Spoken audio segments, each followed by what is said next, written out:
Hi all, welcome to our channel turning P S C. അപ്പം നമ്മളിന്ന് പഠിക്കാനായിട്ട് പോകുന്നത് സെക്രട്ടേറിയറ്റ് ഒ എ, അതോടൊപ്പം അസിസ്റ്റന്റ് സെയിൽസ്മാൻ, അതിന് വേണ്ടിയിട്ടുള്ള നമ്മുടെ തയ്യാറെടുപ്പാണ് ഇപ്പോൾ നടന്നുകൊണ്ടിരിക്കുന്നത്. Question paper with related fact ആണ് നമ്മൾ പറഞ്ഞു പോകുന്നത്. എൻ്റെ മുൻ ക്ലാസ്സുകളിൽ നമ്മൾ SCRTയുടെ ചാപ്റ്റേഴ്സ് എല്ലാം നമ്മൾ അപ്ലോഡ് ചെയ്തിട്ടുണ്ട്. അപ്പോൾ അതും കൂടെ എല്ലാവർക്കും കണ്ടു നോക്കാവുന്നതാണ്. അപ്പോൾ നമുക്ക് ഈ ഒരു എക്സാമിന് വേണ്ടിയിട്ട് നമ്മൾ പ്രിപ്പയർ ചെയ്താൽ ഉറപ്പായിട്ട് നമുക്ക് എന്താണ് അത് ഡിഗ്രി ലെവലിലും നമുക്ക് എഴുതാനായിട്ട് പറ്റും അല്ലേ. ഡിഗ്രി പ്രിലിംസ് വരാനായിട്ട് പോകുന്നത്, അതോടൊപ്പം uniform post, CPO, fire, beat, അതിൻ്റെയൊക്കെയുള്ള എക്സാമും വരുന്നുണ്ട്. അപ്പോൾ അതിനൊക്കെയുള്ള സിലബസ് എന്ന് പറഞ്ഞാൽ ഏറെ സെയിം ആണ്. പിന്നെ നമ്മൾ എക്സ്ട്രാ പഠിക്കണമെന്ന് പറഞ്ഞാൽ ഇംഗ്ലീഷും മലയാളം മാത്സ്, അത് മൂന്നും നമ്മുടെ വീക്ക് പോയിന്റ് അനുസരിച്ച് നമ്മൾ അത് മൂന്നും കൂടെ ഡെയിലി ബേസിസിൽ നമ്മൾ കൊണ്ടുപോകണം. കാരണം ഏതാണ് ഏകദേശം 50 മാർക്ക് 30 മാർക്ക് റേഞ്ചിൽ നമുക്ക് ഇംഗ്ലീഷ് മലയാളം മാത്സിൽ നിന്നും കൂടെ നമുക്ക് ക്വസ്റ്റ്യൻ ഉണ്ട്. അതും കൂടെ നമ്മൾ ആഡ് ഓൺ ചെയ്ത് പഠിച്ചു പോയാൽ മാത്രമാണ് നമുക്ക് നല്ലൊരു റാങ്കിലേക്ക് എത്താനായിട്ട് സാധിക്കുള്ളൂ. അപ്പോൾ നമ്മളിപ്പോൾ പഠിച്ചു പോകുന്നത് question paper with related fact ആണ്. അപ്പോൾ നമുക്ക് സ്റ്റാർട്ട് ചെയ്യാം. നമ്മൾ എടുത്തിരിക്കുന്നത് 10th ലെവൽ എക്സാമിൻ്റെ ഒരു ക്വസ്റ്റ്യൻ പേപ്പറാണ്. അപ്പോൾ നമുക്ക് സ്റ്റാർട്ട് ചെയ്യാം. ഒളിമ്പിക്സിൽ അത്ലറ്റിക്സ് വിഭാഗത്തിൽ ആദ്യമായി സ്വർണ്ണ മെഡൽ നേടിയ ഇന്ത്യൻ കായിക താരമാണ് ആരെന്ന് പറയുന്നത്? ഓപ്ഷൻ സി, നീരജ് ചോപ്ര എന്ന് പറയുന്നത്. ഒളിമ്പിക്സ് അത്ലറ്റിക്സ് വിഭാഗത്തിൽ ആദ്യമായിട്ട് സ്വർണ്ണ മെഡൽ നേടിയ ഇന്ത്യൻ കായിക താരമാണ് നീരജ് ചോപ്ര. അദ്ദേഹത്തിന്റെ ഇനം ഏതാണെന്ന് ചോദിച്ചാൽ ഏതാണ്? ജാവലിൻ ത്രോ ആണ് അല്ലേ. നീരജ് ചോപ്ര എന്ന് പറയുന്നത് ജാവലിൻ ത്രോ കായിക താരമാണ്.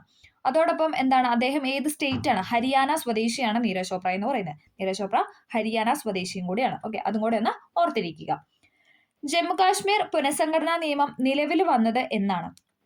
ജമ്മു കാശ്മീർ പുനഃസംഘടനാ നിയമം നിലവിൽ വന്നത് ഓപ്ഷൻ ബി 2019 ജമ്മു കാശ്മീർ പുനഃസംഘടനാ നിയമം നിലവിൽ വന്നത് 2019.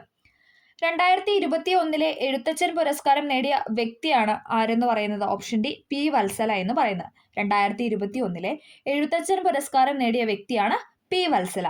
2022 ആരാണ്? അത് സേതു ആയിരുന്നു അല്ലെ. 2022 എഴുത്തച്ഛൻ പുരസ്കാരം ലഭിച്ചത് സേതുവിനായിരുന്നു. 2023 ആരാണ്? അത് SK വസന്തനാണ്. 2023 SK വസന്തനാണ്. നമുക്കൊന്നും കൂടെ ഒന്ന് പറയാം.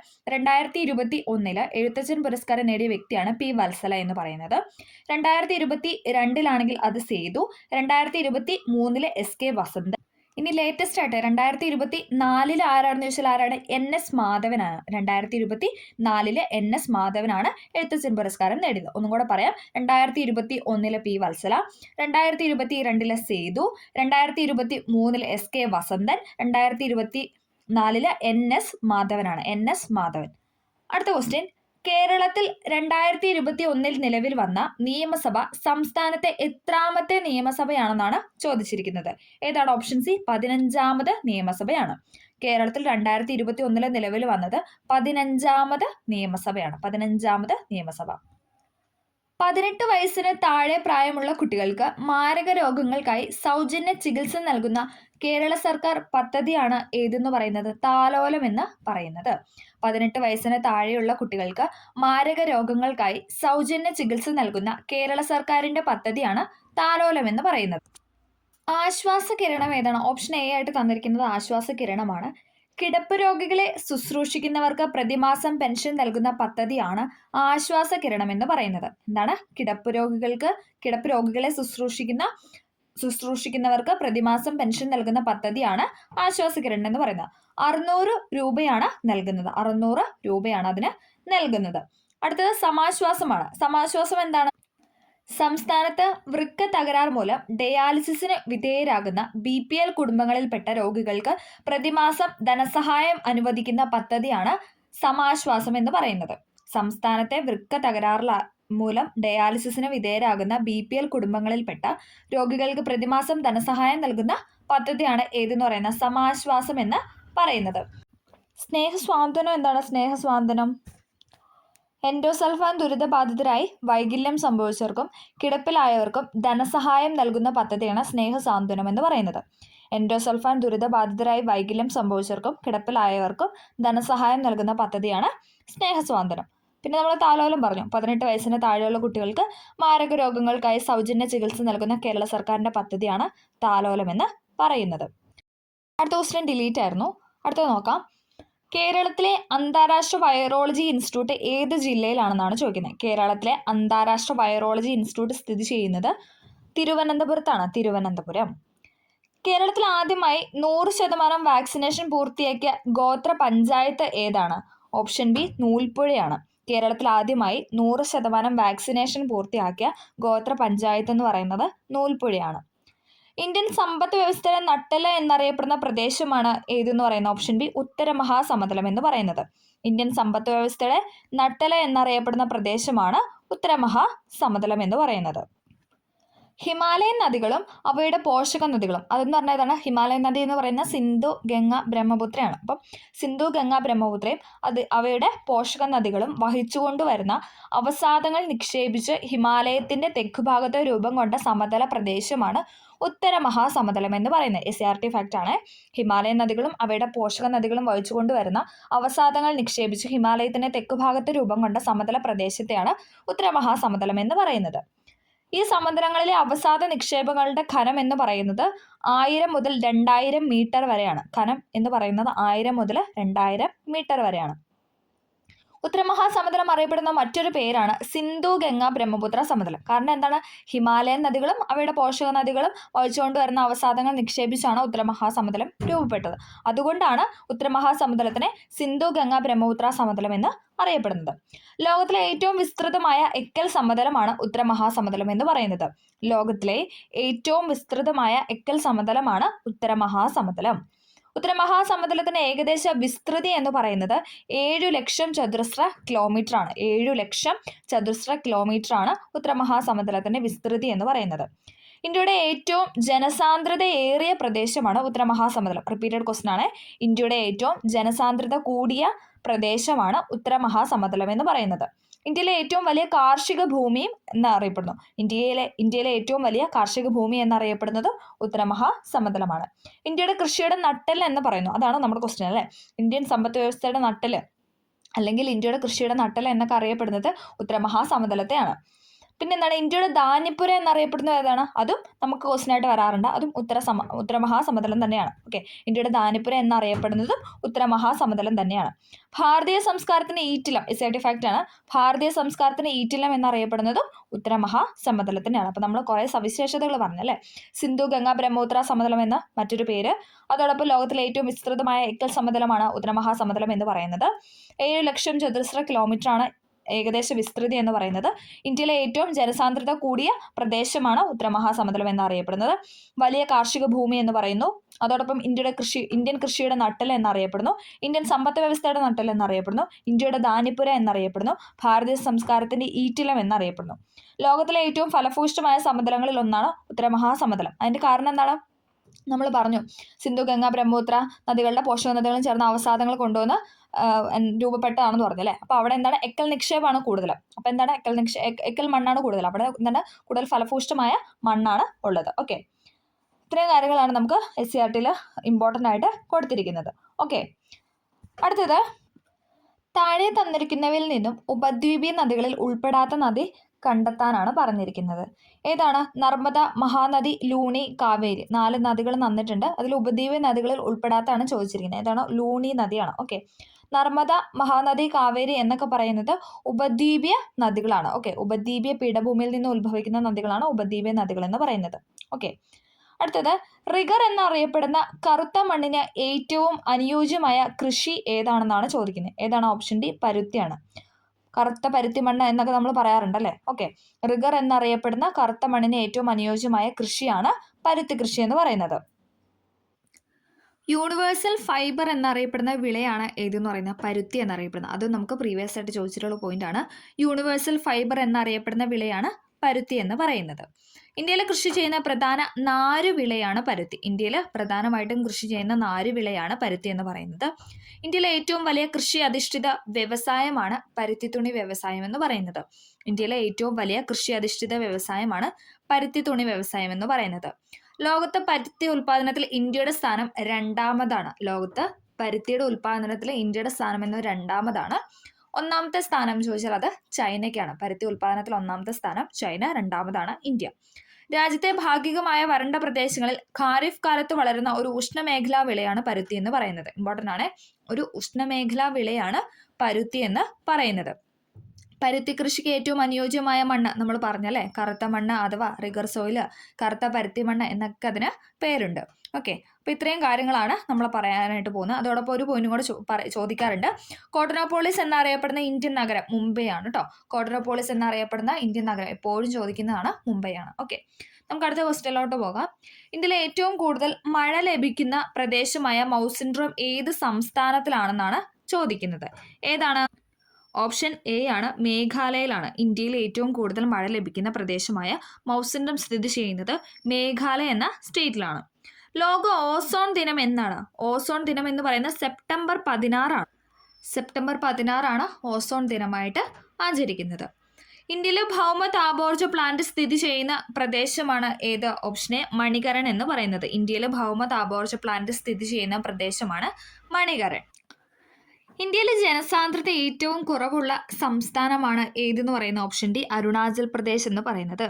ഇന്ത്യയിൽ ജനസാന്ദ്രത ഏറ്റവും കുറവുള്ള സംസ്ഥാനമാണ് അരുണാചൽ പ്രദേശ്. ഏറ്റവും ജനസാന്ദ്രത കൂടിയ പ്രദേശം ഏതാണെന്നൊന്ന് കമന്റ് ചെയ്യുക കേട്ടോ. ഓക്കെ, ഇന്ത്യയിലെ ഏറ്റവും ജനസാന്ദ്രത കൂടിയ സംസ്ഥാനം ഒന്ന് കമന്റ് ചെയ്യുക. ശ്രീനഗർ കാർഗിൽ മേഖലകളെ തമ്മിൽ ബന്ധിപ്പിക്കുന്ന ചുരമാണ് ഏതെന്ന് പറയുന്നത്? സോജില പാസ് എന്ന് പറയുന്നത്. ശ്രീനഗറിനെയും കാർഗിലിനെയും തമ്മിൽ ബന്ധിപ്പിക്കുന്ന ചുരമാണ് സോജില ചുരം എന്ന് പറയുന്നത്. ഇനി ഷിപ്കില ചുരം ഏതാണ്? ഷിപ്കില ചുരം എന്ന് പറയുന്നത് ഹിമാചൽ പ്രദേശിനെയും ടിബറ്റിനെയും തമ്മിൽ ബന്ധിപ്പിക്കുന്നതാണ്. ഹിമാചൽ പ്രദേശിനെയും ടിബറ്റിനെയും തമ്മിൽ ബന്ധിപ്പിക്കുന്നതാണ് ഷിപ്കില ചുരം എന്ന് പറയുന്നത്. നാഥൂല ചുരമോ?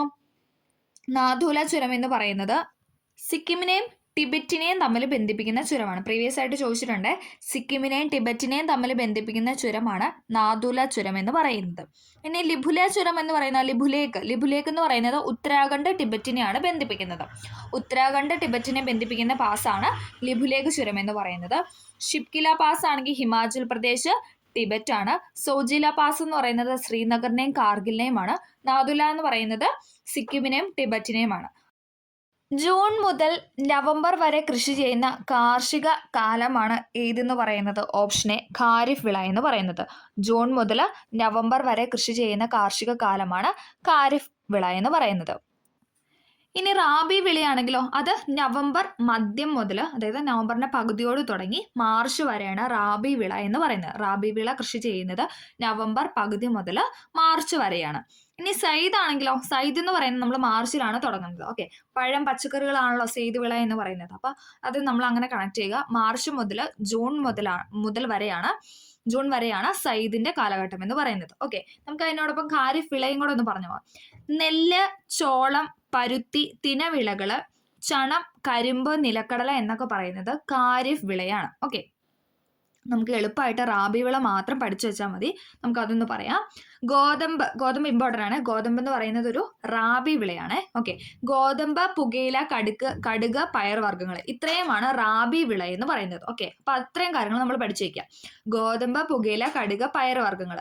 അത് പണ്ട് മുതലേ ഒരു കോഡാണ്. ഏതെന്ന് പറഞ്ഞാൽ ഗോപു ബാലിക എന്ന് പറയുന്നത്. ഗോപു ബാലിക എന്ന് പറയുമ്പോൾ ഗോതമ്പ്, പുകയില, ബാ ഫോർ ബാർലി ആണ്.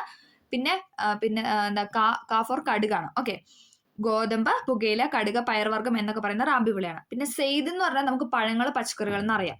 അപ്പൊ നമുക്ക് അത് കഴിഞ്ഞ് കിട്ടി. അപ്പൊ സെയ്ദ് എന്ന് പറഞ്ഞാൽ പഴം, പച്ചക്കറികൾ, അത് തീർന്നു. ഇനി ഗോതമ്പ്, പുകയില, കടുക്, പയർവർഗ്ഗം റാബി വിളയാണ്. ബാക്കി എല്ലാ വിളകളും എന്താണ്? ഖാരിഫ് വിളയാണ്. അതിൽ ഇമ്പോർട്ടൻ്റ് ആണ് നെല്ല് എന്ന് പറയുന്നത്. നെല്ലും ചോളവും പരുത്തി, അതാണ് ഇമ്പോർട്ടൻ്റ് ആയിട്ട് എപ്പോഴും ചോദിക്കുന്നത്. നെല്ല്, ചോളം, പരുത്തി, ചണം, കരിമ്പ്, ഇതൊക്കെ എന്ന് പറയുന്നത് ഖാരിഫ് വിളയാണ്. ഓക്കെ, അത്രയും കൂടെ ഒന്ന് പഠിച്ചിരിക്കുക. അപ്പൊ ജൂൺ മുതൽ നവംബറിന്റെ ആദ്യ വാരം, ഏകദേശം നവംബറിന്റെ പകുതി വരെയാണ് ഏതെന്ന് പറയുന്നത് ഖാരിഫ് വിള എന്ന് പറയുന്നത്. ഇനി നവംബറിന്റെ ബാക്കി പകുതി മുതൽ മാർച്ച് വരെയാണ് റാബിയുടെ കാലഘട്ടം എന്ന് പറയുന്നത്. സെയ്ദ് എന്ന് പറയുന്നത് മാർച്ച് ടു ജൂൺ വരെയാണ്. ഓക്കെ, അടുത്തത് ബ്രഹ്മപുത്ര നദിയിൽ സാദിയ മുതൽ ധൂബ്രി വരെ നീണ്ടുകിടക്കുന്ന ദേശീയ ജലപാത ഏതാണെന്നാണ് ചോദിച്ചിരിക്കുന്നത്. ഏതാണ്? ഓപ്ഷൻ ബി ആണ്, NW2 ആണ്. നാഷണൽ വാട്ടർവേ 2 ആണ് സാദിയ മുതൽ ധൂബ്രി വരെ നീണ്ടുകിടക്കുന്ന ജലപാത എന്ന് പറയുന്നത്. ഇനി ഒന്നാണെങ്കിലോ അത് അലഹബാദ് ഹാൽഡി ആണ് അല്ലെ. അലഹബാദ് ഹാൽഡി എന്ന് പറയുന്നതാണ് NW1 എന്ന് പറയുന്നത്. ഇനി NW3 ആണെങ്കിലും അത് കൊല്ലം മുതൽ കോട്ടപ്പുറം വരെ, നമ്മളോട് എപ്പോഴും ചോദിക്കുന്നത് കേരളത്തിലെ ദേശീയ ജലപാത അല്ലെ. ഓക്കെ, കൊല്ലം മുതൽ കോട്ടപ്പുറം വരെയുള്ള NW3 ആണ് എന്ന് പറയുന്നത്. ഇനി NW4 ഏതാണ്? കാക്കിനാട പുതുച്ചേരിയാണ് NW4 എന്ന് പറയുന്നത്.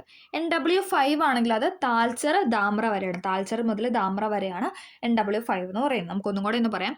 NW1 എന്ന് പറയുന്നത് അലഹബാദ് ഹാൽഡിയ, NW2 അതാണ് നമ്മുടെ ക്വസ്റ്റ്യൻ, സാധ്യ മുതൽ ധൂബ്രി വരെ. NW3 കൊല്ലം മുതൽ കോഴിക്കോട് അല്ലെങ്കിൽ കൊല്ലം കോട്ടപ്പുറം എന്നും പറയും. NW4 കാക്കിനാട പുതുച്ചേരി. NW5 എന്ന് പറയുന്നത് താൾച്ചിറ ധാമ്ര വരെയാണ്. ഓക്കെ, അതും കൂടെ ഒന്ന് പഠിച്ചിരിക്കുക. അടുത്തത് ഡോക്ടർ സച്ചിദാനന്ദ സിൻഹയുടെ അധ്യക്ഷതയിൽ ചേർന്ന ഭരണഘടനാ നിർമ്മാണ സഭയുടെ ആദ്യത്തെ സമ്മേളനം നടന്നത് എന്നാണെന്നാണ് ചോദിക്കുന്നത്. ഏതാണ്? ഓപ്ഷൻ സി 1946 ഡിസംബർ 9-നാണ്. ഭരണഘടനാ നിർമ്മാണ സഭയെക്കുറിച്ചുള്ള ക്വസ്റ്റ്യൻ ആണ്. ഭരണഘടനാ നിർമ്മാണ സഭ രൂപീകരിച്ചത് എന്നാണെന്ന് ചോദിച്ചാൽ അത് ഡിസംബർ 6-നാണ്. രൂപീകരിച്ചത് ഡിസംബർ 6-നാണ്. ഓക്കെ, അതും കൂടെ ഒന്ന് ഓർത്തിരിക്കുക. 1946 ഡിസംബർ 6-നാണ് ഭരണഘടനാ നിർമ്മാണ സഭ രൂപീകരിച്ചത്. ആദ്യത്തെ സമ്മേളനം 3 ദിവസത്തിന് ശേഷം, അതായത് 1946 ഡിസംബർ 9-നാണ് ആദ്യത്തെ സമ്മേളനം നടന്നത്. അന്നേരം നമ്മൾ ഭരണഘടനാ നിർമ്മാണ സഭയിൽ അധ്യക്ഷനായിട്ട് തിരഞ്ഞെടുത്ത ഡോക്ടർ സച്ചിദാനന്ദ സിൻഹേനാണ്. ഡോക്ടർ സച്ചിദാനന്ദ സിൻഹെ അവിടുത്തെ ഏറ്റവും മുതിർന്ന അംഗമായിരുന്നു അദ്ദേഹം എന്ന് പറയുന്നത്. അപ്പോൾ താൽക്കാലികമായിട്ട് തിരഞ്ഞെടുത്തതായിരുന്നു ഡോക്ടർ സച്ചിദാനന്ദ സിൻഹേനെ. ദെൻ 1946 ഡിസംബർ 11-നാണ് നമ്മൾ ഡോക്ടർ രാജേന്ദ്ര പ്രസാദിനെ സ്ഥിരം അധ്യക്ഷനായിട്ട് തിരഞ്ഞെടുത്തത്. Okay, 1946 December 11. പിന്നെ 13-ന്റെ പ്രത്യേകത ചോദിച്ചാലോ, അത് ജവഹർലാൽ നെഹ്റു ലക്ഷ്യപ്രമേയം അവതരിപ്പിച്ച ദിവസമാണ്. നെഹ്റു ലക്ഷ്യപ്രമേയം അവതരിപ്പിച്ച ദിവസമാണ് 1946 ഡിസംബർ 13 എന്ന് പറയുന്നത്. ലക്ഷ്യപ്രമേയമാണ് പിന്നീട് നമ്മൾ ആമുഖമായിട്ട് എടുത്തിരിക്കുന്നത്. ഓക്കെ, ജവഹർലാൽ നെഹ്റു എഴുതിയ ലക്ഷ്യപ്രമേയമാണ് പിന്നീട് നമ്മുടെ ആമുഖമായിട്ട് മാറിയത്. ഇത്രയും കാര്യങ്ങളും കൂടെ ഒന്ന് പഠിച്ചിരിക്കുക. അടുത്തത് വിദ്യാഭ്യാസ അവകാശ നിയമവുമായി ബന്ധപ്പെട്ട് താഴെ തന്നിരിക്കുന്ന പ്രസ്താവനകളിൽ ശരിയായത് തിരഞ്ഞെടുക്കാനാണ് പറഞ്ഞിരിക്കുന്നത്. ഇവിടെ ഏതാണ് ശരിയായിട്ട് കൊടുത്തിരിക്കുന്നത്? 1, 2, 3 സ്റ്റേറ്റ്മെന്റ് ആണ് ശരിയെന്ന് പറയുന്നത്. ഓക്കെ, ഓപ്ഷൻ ബി ആണ് ശരി. ഭരണഘടനയുടെ അനുച്ഛേദം 21A വിദ്യാഭ്യാസ അവകാശം ഉൾപ്പെടുത്തിയിട്ടുള്ളത്. ശരിയാണല്ലേ. 86-ാം ഭേദഗതി 2002-ലെ 86-ാം ഭേദഗതി പ്രകാരമാണ് ഭരണഘടനയിൽ 21A എന്ന ആർട്ടിക്കിൾ കൂട്ടിച്ചേർത്തത്. അതെന്താണ്? 6 മുതൽ 14 വയസ്സ് വരെയുള്ള കുട്ടികൾക്ക് വിദ്യാഭ്യാസം സൗജന്യവും നിർബന്ധിതവുമായിട്ട് മാറിയ അവകാശമാണ്, ഭേദഗതിയാണ് ഇതെന്ന് പറയുന്നത്. 86-ാം ഭേദഗതി എന്ന് പറയുന്നത് അതാണ് നമ്മുടെ രണ്ടാമത്തെ സ്റ്റേറ്റ്മെന്റ്. 6 മുതൽ 14 വയസ്സ് വരെയുള്ള കുട്ടികൾക്ക് വിദ്യാഭ്യാസം സൗജന്യവും നിർബന്ധിതവുമായിട്ട് മാറിയത് ഏതാണ്? 86-ാം ഭേദഗതിയാണ്, 2002. ഓക്കെ, എല്ലാ കുട്ടികൾക്കും ഗുണമേന്മയുള്ള പ്രാഥമിക വിദ്യാഭ്യാസം നൽകേണ്ടത് രാഷ്ട്രത്തിന്റെ ഉത്തരവാദിത്തമാണ്. അതും ശരിയാണ് അല്ലെ. എല്ലാ കുട്ടികൾക്കും ഗുണമേന്മയുള്ള പ്രാഥമിക വിദ്യാഭ്യാസം നൽകേണ്ടത് രാഷ്ട്രത്തിന്റെ ഉത്തരവാദിത്തമാണെന്ന് പറയുന്നത് അതും ശരിയാണ്. ഓക്കെ, വിദ്യാഭ്യാസ അവകാശ നിയമം നിലവിൽ വന്നത് എന്നാണ്? 2010 ഏപ്രിൽ 1-നാണ് നിലവിൽ വന്നത്. ഇവിടെ കൊടുത്തിരിക്കുന്ന ഡേറ്റ് തെറ്റാണ്. 2010 ഏപ്രിൽ 1-നാണ് നിലവിൽ വന്നത്. ഓക്കെ, അപ്പം നമ്മൾ അതും കൂടെ ഒന്ന് പഠിച്ചു വയ്ക്കുക. ഭരണഘടനയുടെ അനുച്ഛേദം 21A വിദ്യാഭ്യാസ അവകാശം ഉൾപ്പെടുത്തിയിട്ടുള്ളത്.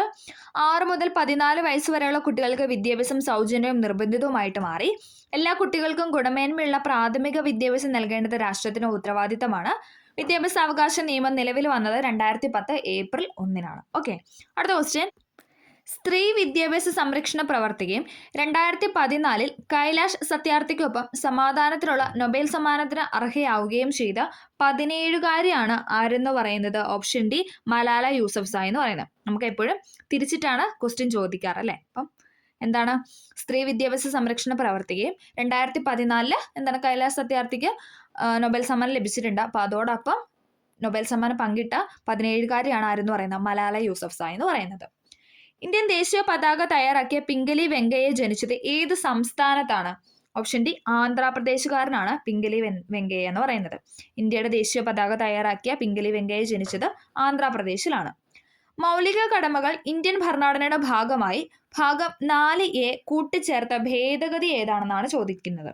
ഏതാണ്? 42-ാം ഭേദഗതി പ്രകാരമാണ്. 1976-ലെ 42-ാം ഭരണഘടനാ ഭേദഗതി പ്രകാരമാണ് മൗലിക കടമകൾ ഇന്ത്യൻ ഭരണഘടനയുടെ ഭാഗമായിട്ട് മാറിയത്. കൂട്ടിച്ചേർത്ത ഭാഗമാണ് ഇതെന്ന് പറയുന്നത് ഭാഗം 4A എന്ന് പറയുന്നത്. ഭാഗം 4A മൗലിക കടമകളെ കുറിച്ച് പറയുന്നത്. ഇനി മൗലിക കടമകൾ എന്ന ആശയം ഇന്ത്യൻ ഭരണഘടന കൈക്കൊണ്ടത് അല്ലെങ്കിൽ കടം എടുത്തിരിക്കുന്നത് ഏത് ഭരണഘടനയിൽ നിന്നാണെന്ന് ചോദിച്ചാൽ അത് USSR അഥവാ സോവിയറ്റ് യൂണിയൻ, റഷ്യ എന്നൊക്കെ പറയാം.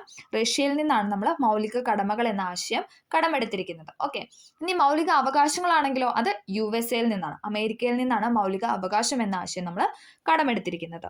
അടുത്ത ക്വസ്റ്റ്യൻ. ഇന്ത്യയുടെ ദേശീയ ഗീതമായ വന്ദേ മാതരം ബംഗാളി കവിയായ ബങ്കിം ചന്ദ്ര ചാറ്റർജിയുടെ ഏത് കൃതിയിൽ നിന്ന് എടുത്തതാണെന്നാണ് ചോദിക്കുന്നത്. എപ്പോഴും ചോദിക്കുന്നതാണ് അല്ലേ. ഓക്കെ, ഓപ്ഷൻ ബി ആനന്ദമഠമാണ്. ഇന്ത്യയുടെ ദേശീയ ഗീതമായ വന്ദേ മാതരം ബംഗാളി കവിയായ ബങ്കിം ചന്ദ്ര ചാറ്റർജി എടുത്തിരിക്കുന്ന ഏത് കൃതിയിൽ നിന്ന് എടുത്താണെന്ന് ചോദിച്ചാൽ ആനന്ദമഠത്തിൽ നിന്നുമാണ്.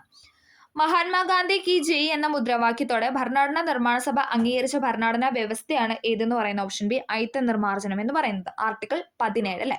അയിത്ത നിർമ്മാർജ്ജനത്തിനെ കുറിച്ച് പറയുന്ന ആർട്ടിക്കിളാണ് ആർട്ടിക്കിൾ 17. അതും കൂടെ ഓർത്തിരിക്കുക. മഹാത്മാഗാന്ധി കി ജയ് എന്ന മുദ്രാവാക്യത്തോടെ ഭരണഘടനാ നിർമ്മാണ സഭ അംഗീകരിച്ച ഭരണഘടനാ വ്യവസ്ഥയാണ് അയിത്ത നിർമ്മാർജ്ജനം എന്ന് പറയുന്നത്. അടുത്തത്, ദേശീയ മനുഷ്യാവകാശ കമ്മീഷന്റെ അധ്യക്ഷനായി നിയമിക്കപ്പെട്ട ആദ്യത്തെ മലയാളിയാണ് ആരെന്ന് പറയുന്നത്. Option A justice KG Balakrishnan എന്ന് പറയുന്നത്. ദേശീയ മനുഷ്യാവകാശ കമ്മീഷന്റെ അധ്യക്ഷനായി നിയമിക്കപ്പെട്ട ആദ്യത്തെ മലയാളിയാണ് ജസ്റ്റിസ് KG ബാലകൃഷ്ണൻ.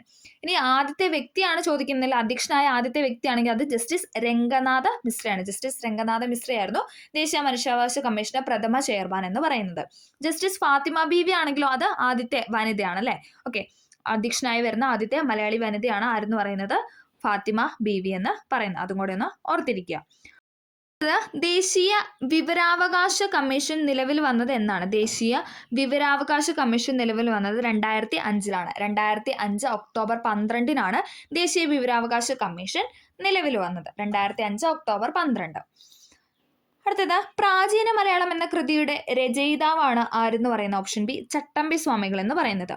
പ്രാചീന മലയാളം എന്ന കൃതി എപ്പോഴും ചോദിക്കുന്നതാണ്. പ്രാചീന മലയാളം എന്ന കൃതിയുടെ രചയിതാവാണ് ചട്ടമ്പി സ്വാമികൾ.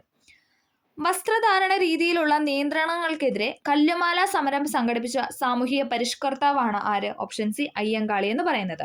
വസ്ത്രധാരണ രീതിയിലുള്ള നിയന്ത്രണങ്ങൾക്കെതിരെ കല്ലുമാല സമരം സംഘടിപ്പിച്ച സാമൂഹിക പരിഷ്കർത്താവാണ് അയ്യങ്കാളി എന്ന് പറയുന്നത്. 1936 ഇലക്ട്രിസിറ്റി സമരം സംഘടിപ്പിക്കപ്പെട്ട സ്ഥലമാണ് ഏതെന്ന് പറയുന്നത്? ഓപ്ഷൻ എ തൃശ്ശൂർ എന്ന് പറയുന്നത്. 1936 ഇലക്ട്രിസിറ്റി സമരം നടന്നത്. അത് ഏത് സ്ഥലത്ത് വെച്ചാണെന്ന് വെച്ചാൽ അത് തൃശ്ശൂർ സ്ഥലത്തായിരുന്നു. തൃശ്ശൂരിലായിരുന്നു ഇലക്ട്രിസിറ്റി സമരം നടന്നത്. സാമൂഹ്യ രംഗത്ത് പുതുചലനങ്ങൾ സൃഷ്ടിച്ചുകൊണ്ട് 1888 ശ്രീനാരായണ ഗുരു ശിവപ്രതിഷ്ഠ നടത്തിയ സ്ഥലമാണ് ഏതെന്ന് പറയുന്നത്? അരുവിപ്പുറം എന്ന് പറയുന്നത്. അരുവിപ്പുറത്താണ് ശ്രീനാരായണ ഗുരു ശിവപ്രതിഷ്ഠ നടത്തിയത്. വർഷം ചോദിച്ചാൽ 1888. അടുത്തത്, ചെമ്പഴന്തി. ചെമ്പഴന്തി എന്നൊരു ഓപ്ഷനാണ്. അതേതാണ്? അത് ഉത്തരമായിട്ട് വരുന്നതെന്ന് പറഞ്ഞാൽ ശ്രീനാരായണ ഗുരുവിന്റെ ജന്മസ്ഥലമാണ്. ഓക്കെ, ജനിച്ചത് എവിടെയാണെന്ന് ചോദിച്ചാൽ അത് ചെമ്പഴന്തിയിലാണ്. ചെമ്പഴന്തി. അടുത്തത്, കേരളത്തിൽ ബ്രിട്ടീഷുകാരുടെ പ്രത്യക്ഷ ഭരണത്തിൽ ഉണ്ടായിരുന്ന മേഖലയാണ് ഏതെന്ന് പറയുന്നത്? ഓപ്ഷൻ സി മലബാർ എന്ന് പറയുന്നത്. കേരളത്തിൽ ബ്രിട്ടീഷുകാരുടെ പ്രത്യക്ഷമായ ഭരണത്തിലുണ്ടായിരുന്ന മേഖലയാണ് മലബാർ എന്ന് പറയുന്നത്. മലബാറിൽ 1930 നടന്ന ഉപ്പു സത്യാഗ്രഹത്തിന്റെ പ്രധാന കേന്ദ്രമാണ് ഏതെന്ന് പറയുന്നത്? ഓപ്ഷൻ എ പയ്യന്നൂർ എന്ന് പറയുന്നത്. മലബാറിൽ 1930 നടന്ന ഉപ്പു സത്യാഗ്രഹത്തിന്റെ പ്രധാന കേന്ദ്രം ചോദിച്ചാൽ അത് പയ്യന്നൂരായിരുന്നു. പയ്യന്നൂര് നേതൃത്വം നൽകിയത് ആരായിരുന്നു? അത് കെ കേളപ്പനാണ് അല്ലെ. കേരള ഗാന്ധി എന്നറിയപ്പെടുന്ന കെ കേളപ്പനായിരുന്നു 1930 നടന്ന ഉപ്പു സത്യാഗ്രഹം പയ്യന്നൂരിൽ നേതൃത്വം നൽകിയതെന്ന് പറയുന്നത്. അടുത്ത ക്വസ്റ്റ്യൻ, വൈക്കം സത്യാഗ്രഹത്തിന്റെ ഭാഗമായി തിരുവനന്തപുരത്തേക്ക് സവർണജാഥ നയിച്ച നേതാവാണ് ആരെന്ന് പറയുന്നത്? മന്നത്ത് പത്മനാഭൻ എന്ന് പറയുന്നത്. വൈക്കം സത്യാഗ്രഹത്തിന്റെ ഭാഗമായിട്ട് തിരുവനന്തപുരത്തേക്ക് സവർണജാഥ നയിച്ച നേതാവാണ് മന്നത്ത് പത്മനാഭൻ. വൈക്കം സത്യാഗ്രഹത്തിന്റെ വർഷം ചോദിച്ചാലോ 1924 നടന്നതാണ് അല്ലെ. 1924 നടന്ന സത്യാഗ്രഹമാണ് വൈക്കം സത്യാഗ്രഹം എന്ന് പറയുന്നത്. അടുത്തത്, മേൽമുണ്ട് സമരം എന്ന് വിശേഷിപ്പിക്കപ്പെട്ട സാമൂഹ്യ നീതി സംരക്ഷണത്തിനുള്ള കേരളത്തിലെ ആദ്യകാല സമരങ്ങളിൽ ഒന്നായിരുന്നു ഏതെന്ന് പറയുന്നത്? ഓപ്ഷൻ സി ചാന്നാർ ലഹള എന്ന് പറയുന്നത്. 1859 അല്ലെ. വർഷം ചോദിച്ചാൽ 1859. മേൽമുണ്ട് സമരം എന്നും ചാന്നാർ ലഹളയെ പറയാറുണ്ട് അല്ലെ. ഓക്കെ, മേൽമുണ്ട് സമരം എന്നും വിശേഷിക്കപ്പെട്ട സാമൂഹ്യ നീതി സംരക്ഷണത്തിലുള്ള കേരളത്തിലെ ആദ്യകാല സമരങ്ങളിൽ ഒന്നായിരുന്നു ചാന്നാർ ലഹള എന്ന് പറയുന്നത്. അടുത്ത ക്വസ്റ്റ്യൻ ഡിലീറ്റഡ് ആയിരുന്നു. നമുക്ക് അടുത്തതിലോട്ട് പോവാം.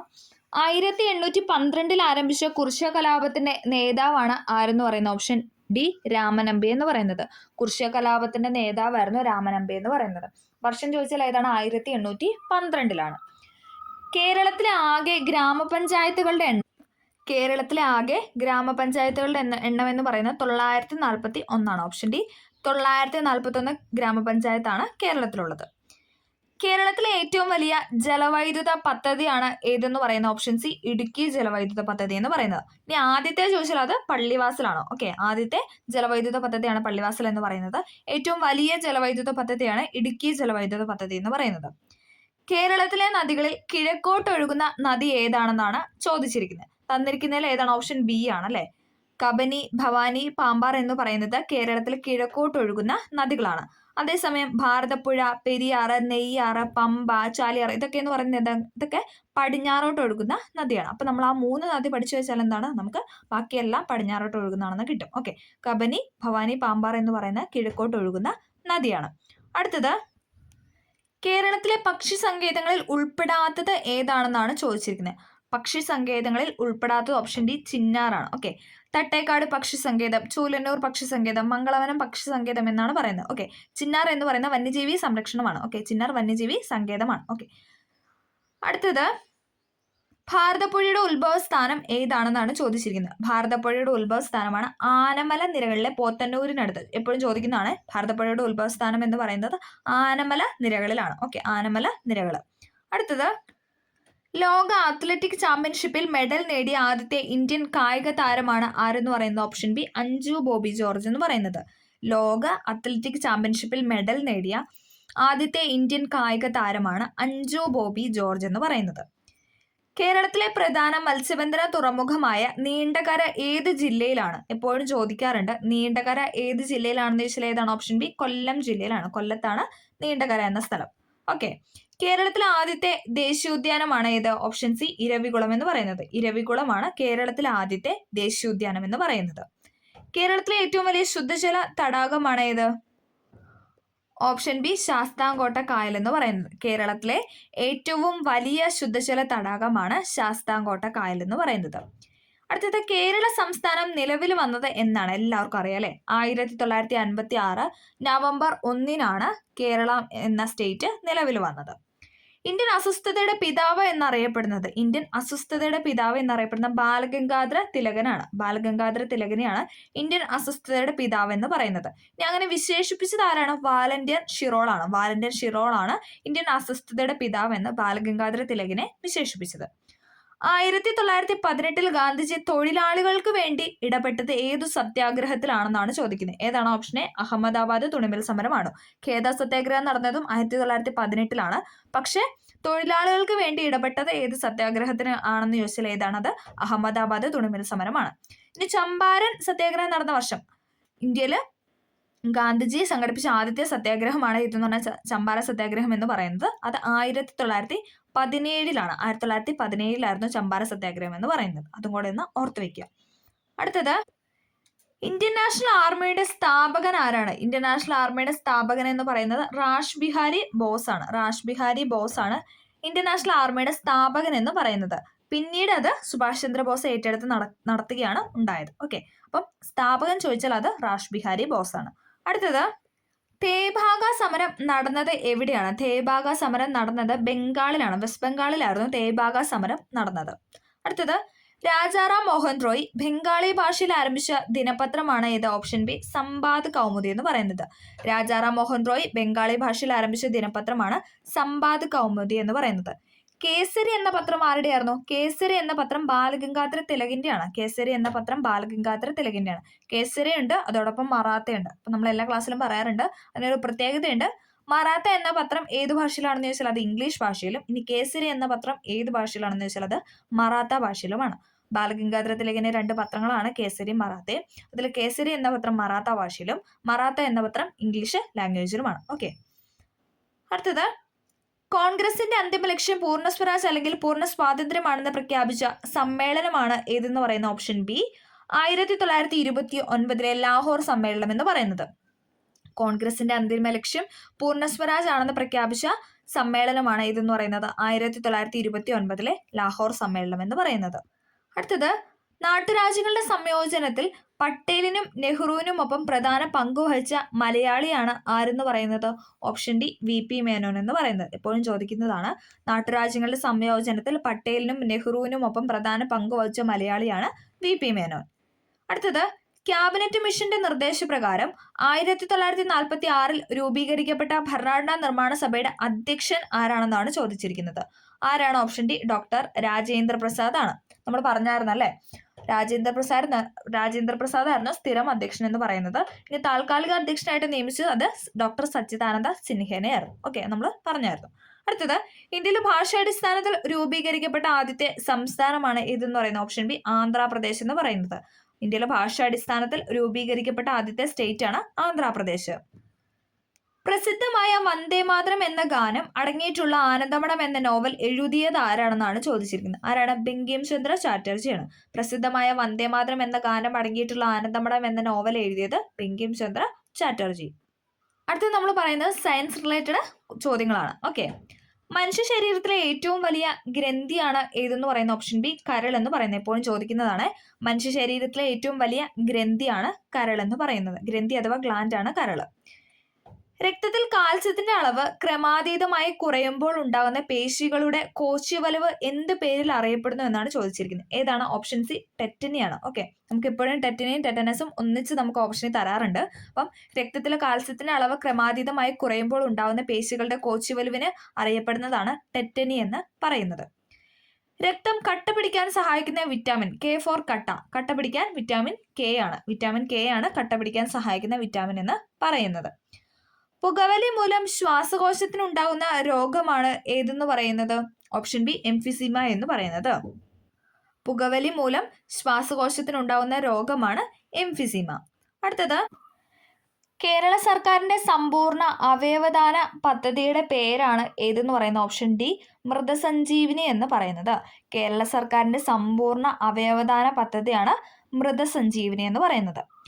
തെങ്ങിന്റെ സങ്കരയിനം അല്ലാത്തത് ഏതാണെന്നാണ് ചോദിച്ചിരിക്കുന്നത്. ഏതാണ്? Option C അക്ഷയാണ്. ഓക്കെ, തെങ്ങിന്റെ സങ്കരയിനം അല്ലാത്തത് ചന്ദ്രലക്ഷ, ലക്ഷഗംഗ, ചന്ദ്രശങ്കര എന്ന് പറയുന്നത് സങ്കരയിനം തെങ്ങാണ്. ചന്ദ്രലക്ഷ, ലക്ഷഗംഗ, ചന്ദ്രശങ്കര എന്ന് പറയുന്നത് തെങ്ങിന്റെ സങ്കരയിനമാണ്.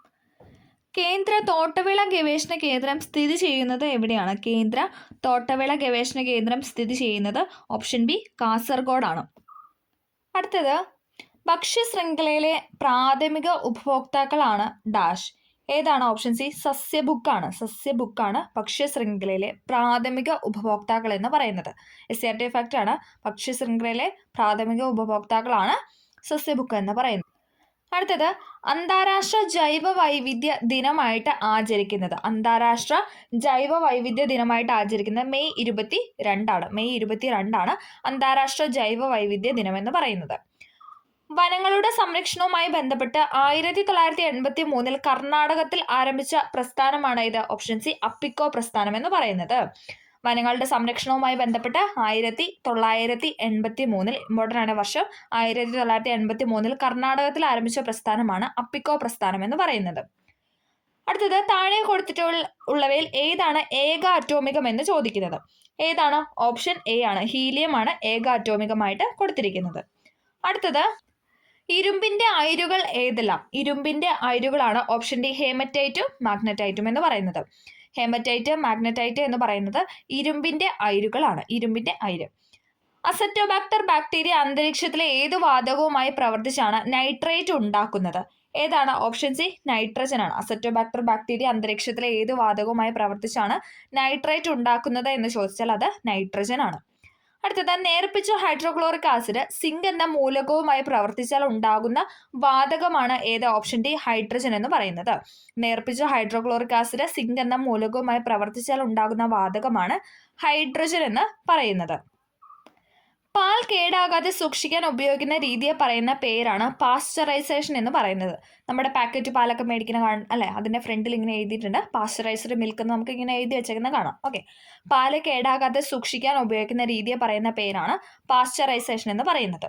അടുത്തത്, കോൺകേവ് ദർപ്പണത്തിൽ പ്രകാശരശ്മി പതിക്കുമ്പോൾ 30 ഡിഗ്രി പതനകോണം ഉണ്ടാകുന്നുവെങ്കിൽ പ്രതിപതന കോണിന്റെ അളവാണ് ചോദിച്ചിരിക്കുന്നത്. പ്രതിപതന കോണിന്റെ അളവ് എന്ന് പറയുന്നത് ഏതാണ്? ഓപ്ഷൻ ബി 30 തന്നെയായിരിക്കും. ഓക്കെ, 30 ഡിഗ്രി പ്രതിഫലിപ്പിച്ചാൽ എത്രയാണ്? 30 ഡിഗ്രി തന്നെയായിരിക്കും അതിന്റെ പ്രതിപതന ഇതെന്ന് പറയുന്നത്. ഓക്കെ, 30 ഡിഗ്രി ദെൻ അതേ റിഫ്ലക്റ്റ് ചെയ്യുന്നതും എത്ര തന്നെയായിരിക്കും? 30 ഡിഗ്രി തന്നെയായിരിക്കും. അടുത്തത്, നഗ്ന നേത്രങ്ങൾ കൊണ്ട് കാണാൻ സാധിക്കാത്ത ഗ്രഹമാണ് ഏതെന്ന് പറഞ്ഞ ഓപ്ഷൻ സി യുറാനസ് എന്ന് പറയുന്നത്. ചൊവ്വ, വ്യാഴം, ശനി എന്നൊക്കെ പറയുന്ന നഗ്ന നേത്രങ്ങൾ കൊണ്ട് കാണാൻ സാധിക്കുന്ന ഗ്രഹങ്ങളാണ്. ചൊവ്വ, വ്യാഴം, ശനി എന്ന് പറയുന്ന നഗ്ന നേത്രം കൊണ്ട് കാണാനായിട്ട് സാധിക്കും. പാരമ്പര്യ ഊർജ സ്രോതസ്സാണ് ഏതെന്ന് പറയുന്ന ഓപ്ഷൻ ഡി LPG എന്ന് പറയുന്നത്. പാരമ്പര്യ ഊർജ്ജ സ്രോതസ്സിന് എക്സാമ്പിൾ ആണ് ഇതെന്ന് പറയുന്നത് LPG. അതേസമയം സൗരോർജ്ജം, തിരമാലയിൽ നിന്നുള്ള ഊർജ്ജം, കാറ്റിൽ നിന്നുള്ള ഊർജ്ജം ഇതെന്നൊക്കെ പറയുന്നത് ഇതാണ്. ഇതൊക്കെ പാരമ്പര്യേതര ഊർജ്ജ സ്രോതസ്സാണ്, നമുക്ക് ഡെയിലി ബേസിസിൽ കിട്ടുന്ന കാര്യങ്ങളാണ്. ഓക്കെ, പാരമ്പര്യമായിട്ട് കുറേ വർഷങ്ങൾ എടുത്ത് വന്ന കാര്യങ്ങളാണ് എന്ന് പറഞ്ഞാൽ LPG എന്നൊക്കെ പറയുന്നത്. അതോടൊപ്പം പെട്രോളിയം അല്ലേ, അതെന്നൊക്കെ പറയുന്ന അനേകം വർഷങ്ങൾ എടുത്ത് ഉണ്ടാവുന്നതാണ്. അതേസമയം സൗരോർജ്ജം, തിരമാലയിൽ നിന്നുള്ള ഊർജ്ജം, കാറ്റിൽ നിന്നുള്ള ഊർജ്ജം എന്നൊക്കെ പറയുന്നത് അത് പാരമ്പര്യേതര ഊർജ്ജ സ്രോതസ്സാണ്. തെർമോമീറ്റർ അളക്കുന്ന ഭൗതിക അളവാണ് ഏതെന്ന് പറയുന്ന ഓപ്ഷൻ ബി ഊഷ്മാവ് എന്ന് പറയുന്നത്. തെർമോമീറ്റർ അളക്കുന്ന ഭൗതിക അളവ് ഊഷ്മാവാണ്, ഊഷ്മാവ്. ദോലനത്തിന് ഉദാഹരണം ഏതാണെന്നാണ് ചോദിച്ചിരിക്കുന്നത്. ഏതാണ് ഓപ്ഷൻ എ ഊഞ്ഞാലിന്റെ ചലനമാണ്. ദോലനത്തിന് എക്സാമ്പിൾ ആണ് ഊഞ്ഞാലിന്റെ ചലനം എന്ന് പറയുന്നത്. അങ്ങോട്ടും ഇങ്ങോട്ടും അല്ലെ, ഒരു പോയിന്റിൽ നിന്ന് അങ്ങോട്ടും ഇങ്ങോട്ടും. അതിനൊരു മറ്റൊരു എക്സാമ്പിൾ ആണ് ഏതെന്ന് പറഞ്ഞാൽ ക്ലോക്കിന്റെ പെൻഡുലം എന്ന് പറയുന്നത്. ഓക്കെ, ക്ലോക്കിന്റെ പെൻഡുലവും എന്താണ്, ദോലനത്തിന് എക്സാമ്പിൾ ആണ്. ഓക്കെ, അപ്പോൾ നമ്മൾ ഇന്ന് ഒരു ക്വസ്റ്റ്യൻ പേപ്പറാണ് ഡിസ്കസ് ചെയ്തത്. 80 ക്വസ്റ്റ്യൻസ് ആണ് എടുത്തത്. അതിൽ നമ്മൾ റിലേറ്റഡ് ഫാക്റ്റും കൂടെ ഉൾപ്പെടുത്തിയാണ് നമ്മൾ ക്ലാസ് എടുത്തു പോകുന്നത്. ഓക്കെ, അപ്പോൾ വീഡിയോ ഹെൽപ്ഫുൾ ആയി എന്ന് വിചാരിക്കുന്നു. ഹെൽപ്ഫുൾ ആയെങ്കിൽ തീർച്ചയായും ഒന്ന് സപ്പോർട്ട് ചെയ്യുക. അപ്പോൾ നമുക്ക് അടുത്ത ക്ലാസ്സിൽ കാണാം. Okay, thank